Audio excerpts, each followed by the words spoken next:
let's talk about the presence features that are not color related, that are still found under this basic editing menu here. So the first one that we have is the texture.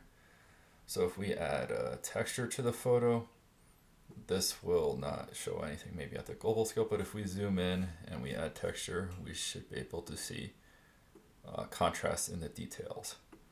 So you can see that these rocks with snow on them, they become more and more pronounced as we add more texture to the image. So another feature that texture has is if we can find a smooth spot in the snow, we can see that it adds a level of grain to smooth objects in an image. So you can see anywhere where there might be smoothness in the snow. When we put the texture up too high, we end up with a level of grain in the image that, especially when zoomed in or printed on a very large print, won't look very good. So we want to be, if we want to add texture to the image, we want to make sure that we're careful to ensure we don't go too far with it. So basically, with all of these settings, especially the presence settings, probably covering them in moderation is probably a good thing. So if we start at around zero here, and we go up a little bit, if we go up to like 10 or something, 8 or 10, we probably should be fine with texture. It'll add some details to the, or add some contrast to the details so they stand out more, right? Which will give us more like character, if you want to say, in the image, and just in general add more contrast to make the image more visually interesting, at least in the foreground here with the snow. So part of the image that we hadn't really looked at yet is these people with these paragliding, or whatever you call this, what they are doing. You can see pretty clearly that these people are sitting up there, which is actually pretty impressive because I was pretty far away from them when I was shooting the image. But looking at these, let's see if we turn off the edits. We turn on the edits.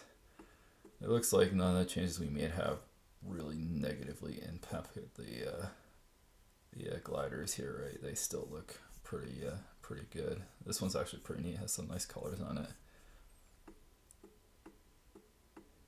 Yeah, it looks reasonable. So we didn't mess anything too much up yet. So the next presence feature is clarity. So clarity will have some interesting side effects. It kind of darkens your brights. And obviously we can talk about the negative inverse of both all these things, right? So with the clarity, right, you can see that if you drag it all the way to the least amount of clarity, the brights become bright and really smooth, and then the darks become really bright, which really isn't helping the contrast, right? So we'll try to, with the snow here, we really want to try to have the darks contrast so that there's more interesting details in the image. So again, like all of these other features, right, you can go too far with these things. So we don't want to go all the way, because if we keep going, right, there's other side effects to bring clarity all the way up. You can see the sky actually changes. So it actually becomes more blue as you increase the clarity. So when you increase this, you need to be careful of how you're changing your saturation, your colors as well. So it's another reason not to be too extreme with these. But it's always interesting just to go to the extremes to see how things will look. So I think with the clarity here, we can probably go a little bit more than we can with the texture without negatively affecting the image. And we can see that we got some nice details and contrast here. And then we'll call that one good. And so the last thing we can have is dehaze. So dehaze really probably isn't going to have a whole lot of an effect on this particular image. If we had an image with like fog or clouds or something, right, the dehaze will have a lot more of effect in how it appears. So if there's details that are hidden in fog or haze, right, you can kind of bring those out with this. So like if you're shooting the moon, for example, and you got a shot of the moon and there were maybe some light clouds in front of it, and you want to bring out the details, like the dehaze would take away some of the cloudy features.